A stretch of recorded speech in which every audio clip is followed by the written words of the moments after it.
Gwent is just a game about passing. That's it. There's nothing really else to it. Round 1, round 2, round 3, there's an order you want to play your cards and react, sure, but it's really all about passing. When is it time to get out? In this video, I'm going to teach you how to do that.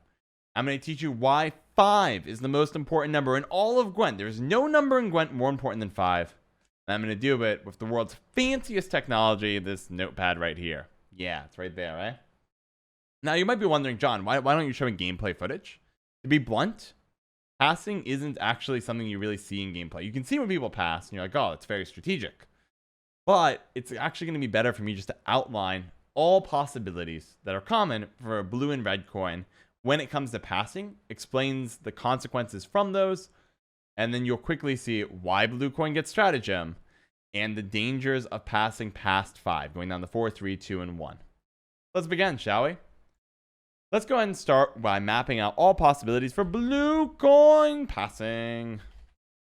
We'll just we'll give that blue coin a little bit of BLUE. There we go. Blue coin passing. So here's the first possibility: win round -1 cards. Second possibility: lose round +1 or lose round +1 cards. Let's just talk about these two really fast. These are the common scenarios. I blue coin, so I'm gonna go ahead and put blue plays first. So they let us color code our coins. Blue plays first. Maybe in the future they will. If I win the round -1 cards, that's to be expected. I play first. I play a card. My opponent plays a card. We go back and forth until I play a card and my opponent says, you know what? I've had enough with this round. They pass. They played second. I've played a card. They decide not to play a card. They'll have one more card than me. I have one less than them, so I'm -1 compared to them. So I play my 5th card. They have 6 in their hand. And instead of playing a card to match my card, bringing them down to 5, they pass. Likewise, let's say I am ahead on points, and I decide though. So let's say I play my 5th card, and my opponent plays a 5th card, and I'm still up on points, but I have really good cards in my hand. The cards I want for later rounds, I might pass, even though I'm winning. I'm only winning by a small margin. I don't want to play any of my remaining cards. I'll pass. My opponent will play 1 card, going minus from 5 to 4. I keep 5 in my hand, and they'll take the round. Those are the two most common scenarios. Those are really pretty much everything that happens in a game of Gwent. Now, red coin, of course, let's go ahead to red coin and we'll come back. Red plays second. We'll do a little red coin passing. Similar stuff to that, also common scenarios. Win round. Maybe more like this. Lose round +1, right? Same exact kind of stuff. If my blue opponent plays a card, I red play a card, rinse and repeat until I'm out of, say, you know what, I can't keep up, I pass. I lost the round, but since I'm playing second, I'm now positive cards. Also, if I'm, playing cards, my opponent is ahead of me, I'm red coin, and they pass, as long as I want to play 1 card, just play 1 card from my hand, catch up, pass, win round 1, and go ahead and move on to round 2. Whoever wins round 1, -1 on, -1 cards, gets the following choices. You guys with me so far? Take a moment, right? These are the common scenarios. You've seen this 100 times you've started playing Gwent. You can, if you're in this situation, dry pass, passing with no card played in round 2. 2, lead, playing cards despite being down on cards. So I get to round 2 and I've won. Winners play first. I can play no cards. If I play no cards, my opponent needs to play a card, win the round. They go first next time. We have even cards because I am -1, but they have to play a card in round 2 to get some points. They lose a card. We're now on even. I get to play last because I'm going second. I get the last say in the game. So guarantees, should have a little note here, guys. You get last say. Last card in the game. That's really important in certain matchups anyways. For example, if I'm playing against a card like a bomb like Herald Gord is a 20-point plus card that comes down as their final card. But if I'm playing last, I get to respond to it. So I can just keep some kind of removal for it, ready for their critical tall unit, their final play to come out, and just slap that thing down, put it in its place. That's the power of last say. Against some decks, this is really important. Against others, not so much. We're focused on passing, not deck archetypes. This video is meant to last the test of Gwent's time, because Gwent is a passing game. It always has been, always will be. The other choice is bleed. What does bleed have? So I'm -1 cards. Remember, if you win -1, you have less cards. If I play a card this round, my opponent has to play a card as well. They need to win the round. They're going to have to play in anyways. But as long as I'm staying ahead on points, my opponent is forced to play. The idea behind bleeding is to get key cards from your opponent. The most obvious card you're looking for is a scenario. Scenarios have a lot of cards, or a lot of points. They generate a lot of points, but they require multiple turns to do so. If my opponent can't keep up, then they will still have to lose, probably win the round on even cards, and still be able to get last say, and they'll lose something important. I can try to get important stuff by bleeding, but bleeding is risky. Let's talk a bit about this. Bleeding is risky. Bleeding is risky. Because typically, the person who plays into round 2 is on -1 cards. Whoever won, round 1 is typically 1 less card than your opponent, unless something went awry, and we'll talk about that. If you go past, let's say you're bleeding, if the bleeder goes past 7 cards in hand, so I play a card and go to 6, they risk losing card advantage. Holy cow. This is a big deal. This is a huge part of Gwent. If the person who wins round 1 on -1 cards bleeds in the round 2 and goes past 7, they're risking losing card advantage. Holy cow. Because if the round 1 loser keeps up in points card for card, the bleeder will run out of cards first. Remember, the person who lost in round 1 has 1 more card than their opponent in round 2. That means if I trade card for card of you all the way down, then you might lose card advantage because I have 1 more. I also have more options in my hand. My opponent, or the winner of round 1, has 6, 7, or 8, but the loser has 1 more than that. I have 1 more card to choose from. So I have a little bit of flexibility, a little bit more room to work with. This is where the rule of 5 comes in. This is why 5 is so important. This is where 5 cards is important. Let's say I pass on 5. On 5 cards, opponent wins on 4. Doesn't matter if it's blue coin or I pass on red coin, my opponent plays the card, and on the 4th card I pass. Or if I'm blue coin, I pass on 5, and my opponent on red coin has to catch up and play 1 more card, win on 4.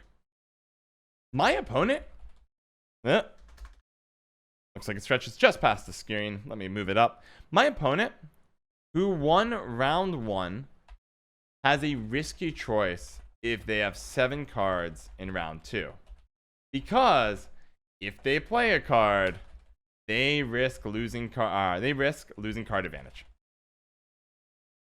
Because now they're at the forbidden number of 6, right? They go from 4 cards in hand at end of round 1, draw 3, 7 cards in hand. Right? That's the problem here. They just have 7 cards in hand. If you go past 7 cards by playing, you risk losing card advantage because I can match you as the second player, the losing player, card for card all the way down 6 for 6, and I have 1 more card in my hand still. That is why. I cheat a little bit. There we go. Yeah, I fixed it. That is why it's so important. That's why 5 is this magical number. Passing on 5 in round 1 and letting my opponent win on 4 means that they have a lot of trouble of bleeding. If they play a single card, I know I can take card advantage from them by keeping up on points. That is a dangerous thing. Even if I have like a card I don't want to play in round 2, like Siege is or another scenario, don't want that bled from my hands. It's not a lot of points. It's, if I play it, it can be a lot of points. But if I play it and get like 4 points from it for the chapter 1 or the prologue, whatever it's called, prologue, I think it's prologue. Prologue comes out, it's 4 points.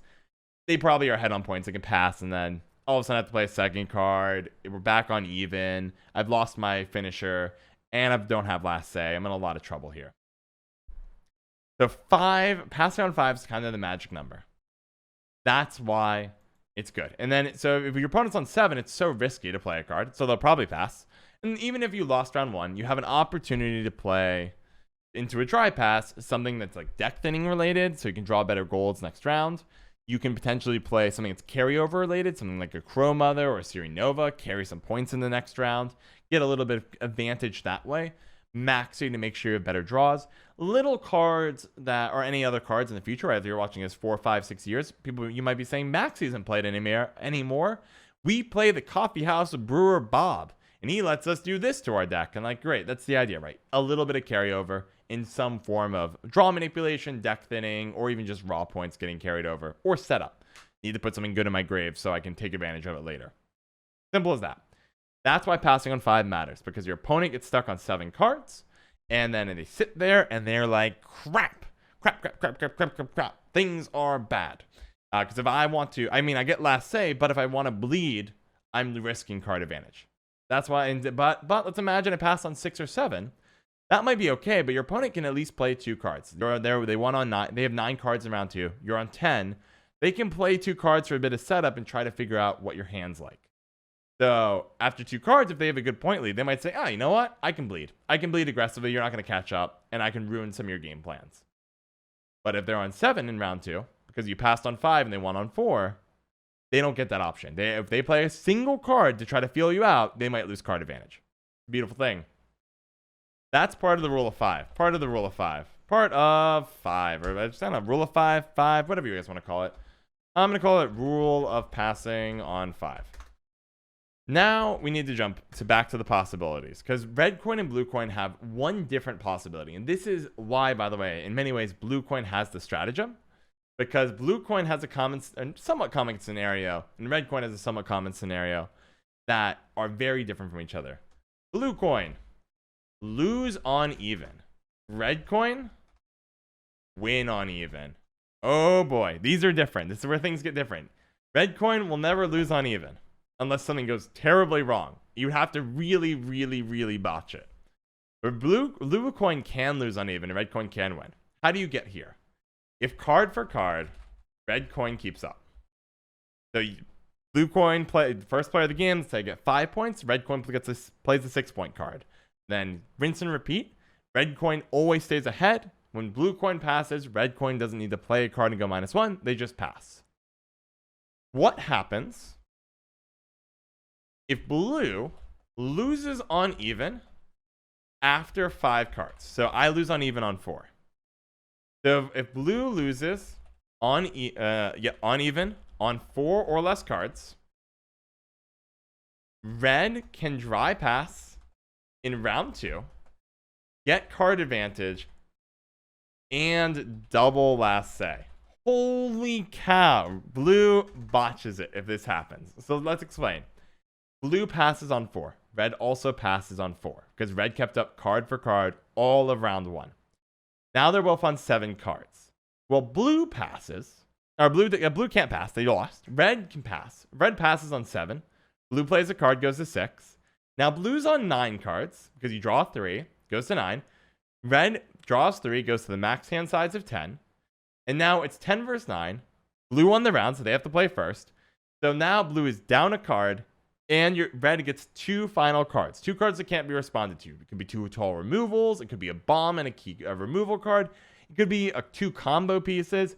Red's gonna clean house here. Red's so well set up. Now, why is that? What if we go back to that rule of 5? Blue passes on 5 or more cards. All right, we'll do 5+ cards. That reads a little easier, right? 5+ cards. Well, this is where things get interesting. Red can play a card. They won the round. Play a card without risking card advantage. There we go. That's probably what I want. Risking any card advantage, or they just without risk. I'm gonna call it without risk. I think it's a better way to say it. I don't think card advantage is quite right. But basically, if I'm at 8 cards, let's say it's 8 versus 8. So blue passes on 5, red passes on 5. They went on even. They both get the 8 cards in hand.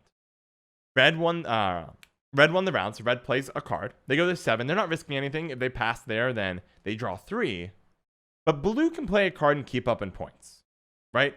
If blue is able to do what was just done to them, flip the script, winning, staying ahead the entire round, this scenario will not happen. Let's say red plays a card, so 8 cards to 7.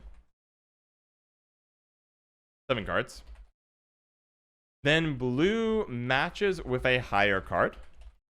If they repeat this, if this repeats the entire round 2, then blue will only lose last say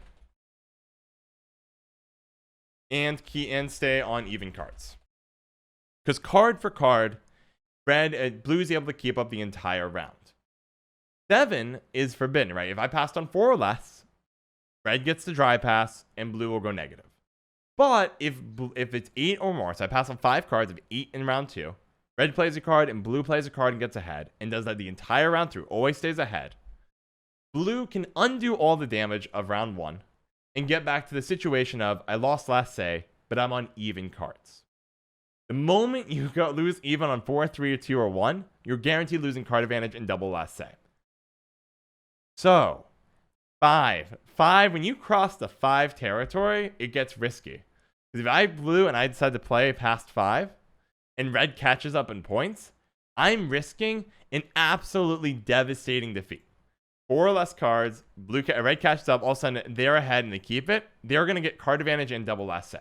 I can't answer the last 2 cards. They can answer all of my cards. Miserable. Pretty much guaranteed to lose the game there. So if blue feels nervous, or it feels like, hey, I know a bomb's coming right around the corner and I really don't want to lose uneven, they'll probably pass on 5. Rule of 5, baby. 5. When you cross that 5 threshold, things get risky. Specifically for blue. That's why blue is stratagem a little bit to kind of nudge them forward, because they know, and the Gwent designers know, blue coin has one common negative outcome, or not common, but like really risky negative outcome that's very feasible. Red has a very feasible, great outcome. That's the advantage on red coin. And so, and on top of some other advantages, I'm not going to go to it in this video. Mostly that red's always responding, so they can kind of pick the pace of the game. So if I see my opponent on blue coin open some really good cards, I can open some bad ones and get better cards later on, but we don't need to go into that.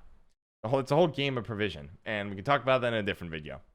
But this is it, right? If you learn one thing from this video, let's summarize it before I go on too many tangents. Rule of 5, might as well call it the rule of 5. People like the catchy stuff. Rule of 5. If you are blue coin, going past 5 cards in hand is so risky. You have to be really comfortable that you can make up a lot of points very quickly. Or you have to be comfortable committing leader ability if you're really screwed. Like if you're starting to realize you're really far behind on points.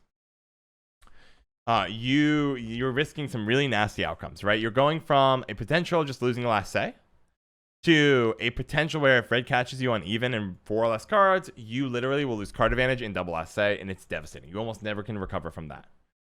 So watch 5. And remember also, paradoxically, if you're on red coin, keep that in mind. Your opponent goes down to 4 cards, and you can catch up with a good gold, and you don't have to commit much more on that. Great. Make it really uncomfortable, potentially setting yourself up for a quick win. Win the entire match just by winning round 1, because you're on red coin. You're able to watch your opponent go past 4 or less cards, get card advantage, get double last say. Gwent is a game of passing, and this is why blue coin's so risky. Red coin's often called the win coin. There are more nuances to it, but guys, just pay attention to this, especially if you're not like pro rank yet. Yeah, that's right, pro rank. If you're not pro rank, keep this in mind. You can win a lot of games by just knowing the rule of 5 and passing appropriately, knowing that when you're really risking too much, and when you can abuse your opponent's greed by watching them on blue coin go to 4 or less cards. If you have any more topic suggestions, let me know down below. If you like this video, that's great. Shout out to Ahmed Ali and McRandar for all their generous support on Patreon.